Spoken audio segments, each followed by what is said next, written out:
Hello, Spartans. This is Superintendent Miller again, and the man next to me needs no introductions, Coach Lauren Montgomery of the Bixby Spartans. We've had a couple Riding with Rob episodes, but it's always great to catch up with you. It's excellent to be here on a Monday. Thanks for having me. Absolutely. And we were talking before we went on air officially about Mondays. And this Monday in particular is really pretty busy. So kind of let our audience know what you're doing on this Monday. Well, Mondays are crazy. We've got a lot of stuff going on.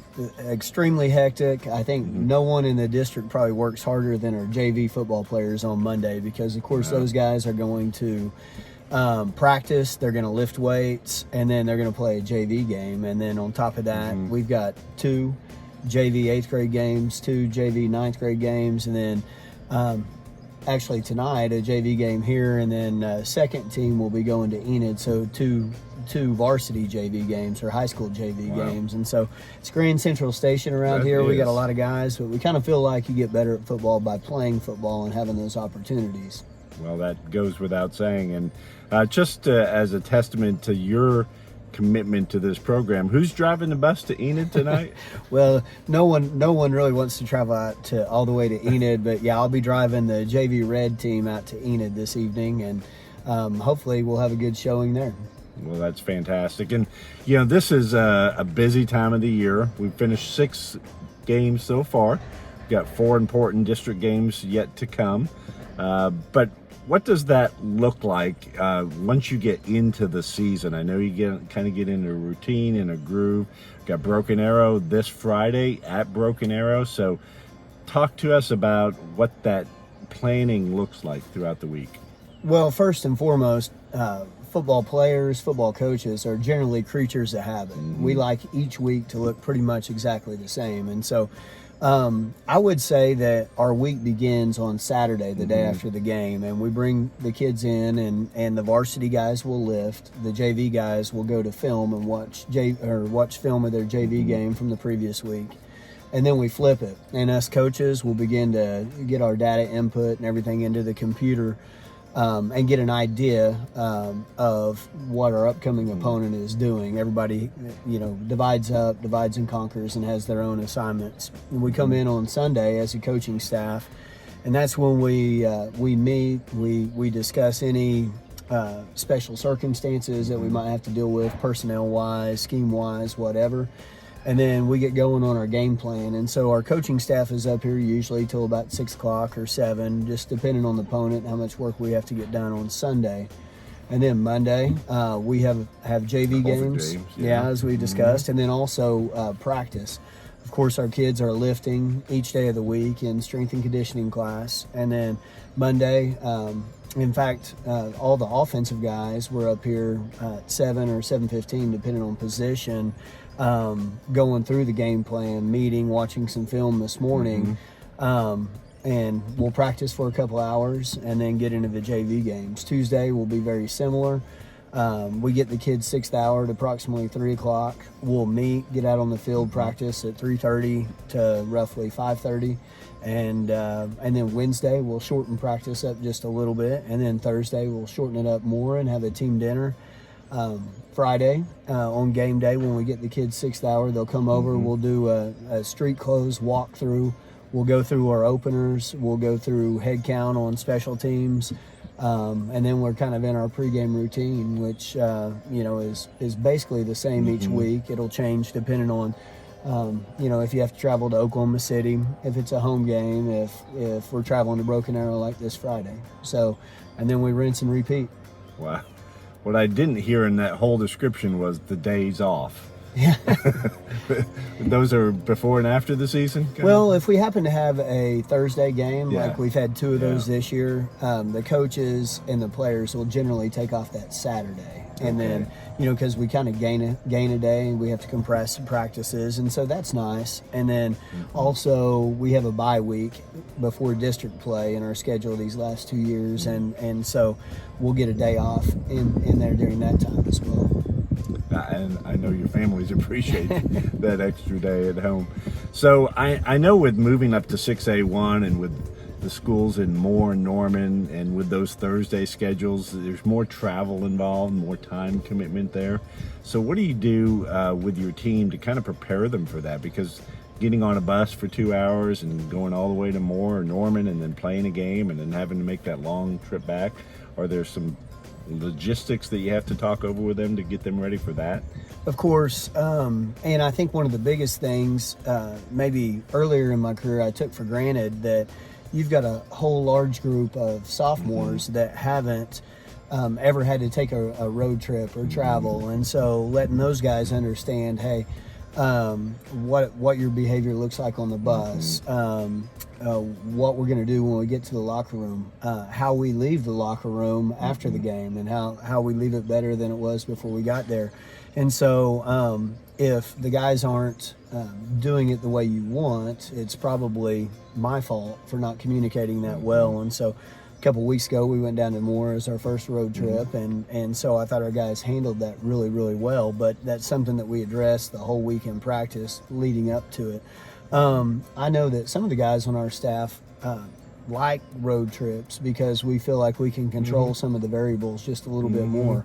Our meat time, our hydration, we can stop and make sure every starter has Gatorade or water and some of those things. And so there are pluses and minuses to going on the road, and we just try to make the most of it and develop a routine.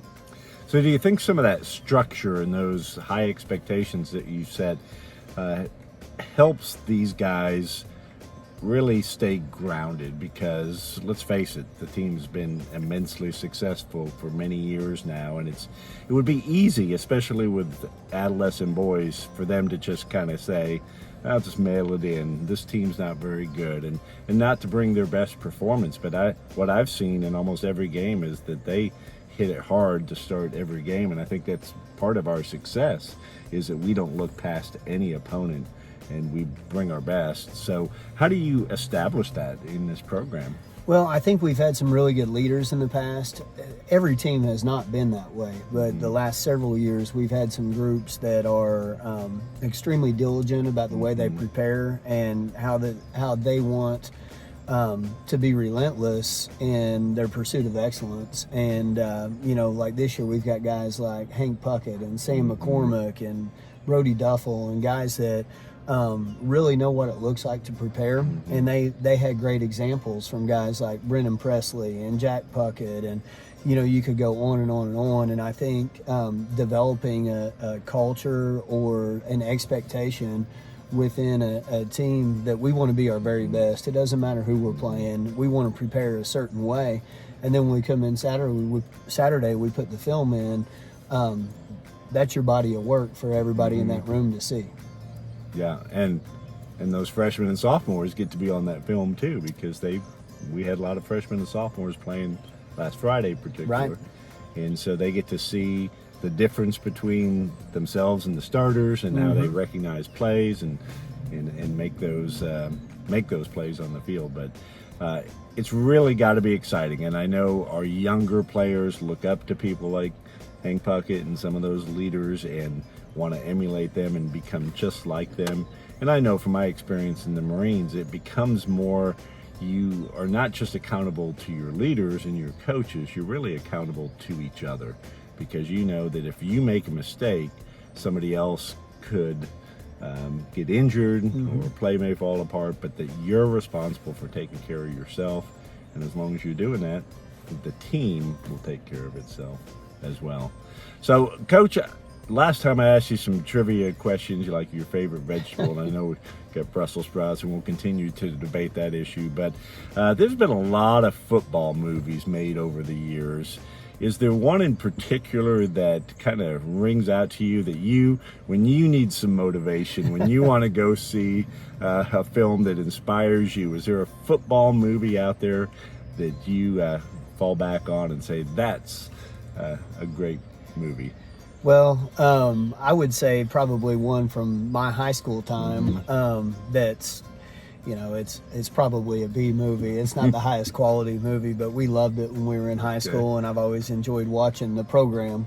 Don't know if you remember that with Latimer and all those guys, and we got a kick out of watching it, and I enjoyed it. And probably not one of the smarter decisions I've made as a head coach, but I remember back in, gosh, it was probably 2013, and we played on one of the charter buses going up to Garden City for our first game, the program, edited version, of course, but all the kids hadn't seen it, and so we thought it was funny, and it was probably selfish on us coaches' parts because we were the ones wanting to watch it. That's funny. Any other famous coaches that you look at? I know you talked about your previous high school coach last time we talked, and sadly he passed away last year. But are there any college coaches or professional coaches that you look at and say, I want to be like that guy? I think probably some of the usual suspects, the guys that are consistently successful. Anytime you take a look into Nick Saban's program, it just appears that everything is buttoned up. And when he sends staff onto campus to recruit, or he comes on campus to recruit, or you go to their campus for some sort of recruiting day, there is no stone unturned. And I just think that's kind of cool looking into that. And of course, there are so many good coaches to emulate. And then I also like coaches with staying power. There are coaches all over the place, and sometimes it's the nature of the beast, coaches that are a bit transient, but because people aren't real patient with those college coaches. But Coach Saban's been there a long time, and he's got quite the body of work, and whether it's a up year or down year for Alabama, they're always very good. Yeah, and that's a great role model certainly for the Bixby Spartans. They've had a lot of success, and so have the Bixby Spartans. So, Coach, I know you've got a very busy Monday. As you said, you got to gas up the bus, get ready to go to Enid here in a couple hours, and then prepare for the Tigers here in just a couple days. But congratulations on a successful season so far. Again, we're going to play one game at a time, see what happens. Hopefully, we'll be back down in early December, back at UCO, going for another gold ball. But appreciate your leadership of this program. Well, thank you very much, and we certainly hope we're there in Eben as well, but this week it's Broken Arrow Tigers. Absolutely. Thank you very much. I'll let you mark us out.